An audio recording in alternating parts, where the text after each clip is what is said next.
सिंधु घाटी की शान, हड़प्पा सभ्यता। नमस्ते दोस्तों, आज हम एक अद्भुत सफर पर निकलने वाले हैं। यह सफर हमें ले जाएगा हजारों साल पीछे, एक ऐसी दुनिया में जो रहस्यों से भरी हुई है। हमारी मंजिल है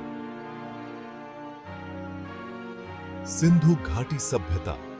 यह सभ्यता दुनिया की सबसे पुरानी और रहस्यमयी सभ्यताओं में से एक है। यह सभ्यता आज के भारत, पाकिस्तान और अफगानिस्तान तक फैली हुई थी। हड़प्पा सभ्यता का नाम मिला है हड़प्पा शहर से, जो सबसे पहले खोजा गया था। यह सभ्यता 2500 साल ईसा पूर्व से 1900 ईसा पूर्व तक चली थी। हड़प्पा सभ्यता के लोग बहुत होशियार और कुशल थे।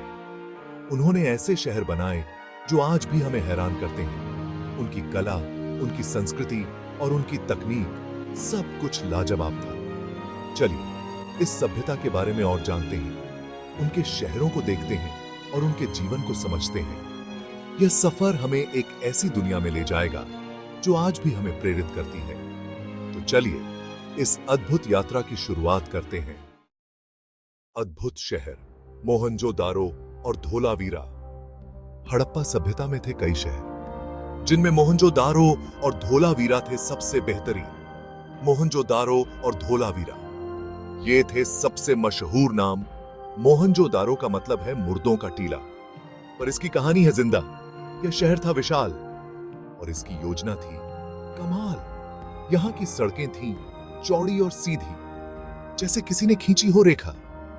घर थे ईंटों के बने और नालियों का भी था इंतजाम। मोहनजोदारो में मिला एक बड़ा स्नानागार, जिसे कहते हैं ग्रेट बाथ।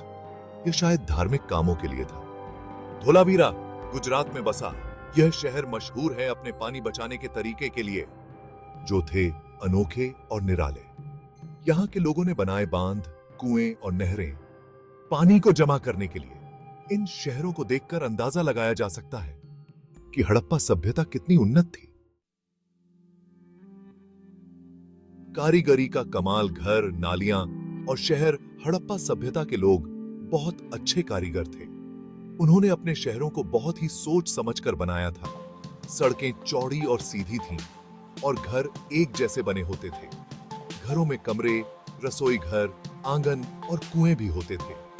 सबसे खास बात थी नालियों का इंतजाम।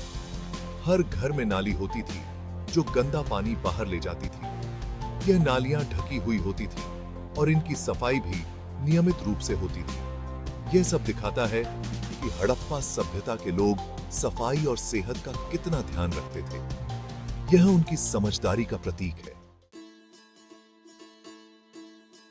व्यापार का जाल, मोहरें, सामान और रास्ते। हड़प्पा सभ्यता के लोग व्यापार में भी बहुत आगे थे। उनका व्यापार मेसोपोटामिया और मिस्र जैसी सभ्यताओं से था।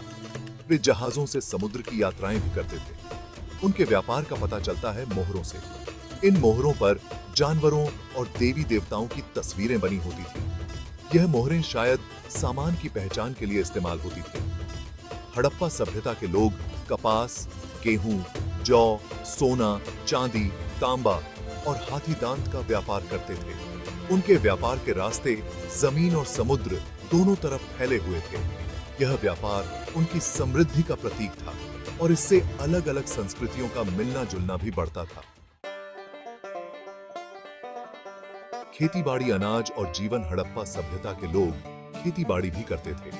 वे गेहूं, जौ, चावल, दालें और कपास उगाते थे। वे बैल और भैंस पालते थे और उनका उपयोग खेती और आवाजाही के लिए करते थे। उनके पास सिंचाई का अच्छा इंतजाम था, जिससे वे अच्छी फसल उगा पाते थे। खेतीबाड़ी उनके जीवन का एक अहम हिस्सा थी। पतन के रहस्य। क्या हुआ हड़प्पा का? लगभग 1900 ईसा पूर्व के बाद हड़प्पा सभ्यता का पतन होने लगा। इसके कई कारण हो सकते हैं, जैसे कि बाढ़, सूखा, मौसम में बदलाव या किसी का हमला। कुछ विद्वानों का मानना है कि सिंधु नदी का रास्ता बदलने से बाढ़ आई होगी, जिससे शहर तबाह हो गए होंगे। वहीं कुछ का कहना है कि मौसम में बदलाव के कारण सूखा पड़ा होगा, जिससे खेती नष्ट हो गई होगी। हड़प्पा सभ्यता के पतन का कारण जो भी रहा हो, यह सभ्यता हमारे लिए एक रहस्य और प्रेरणा बनी हुई है। यह हमें याद दिलाती है कि उन्नत सभ्यताएं भी समय के साथ खत्म हो जाती हैं, लेकिन उनकी कला, संस्कृति और ज्ञान हमें हमेशा प्रेरित करते रहेंगे।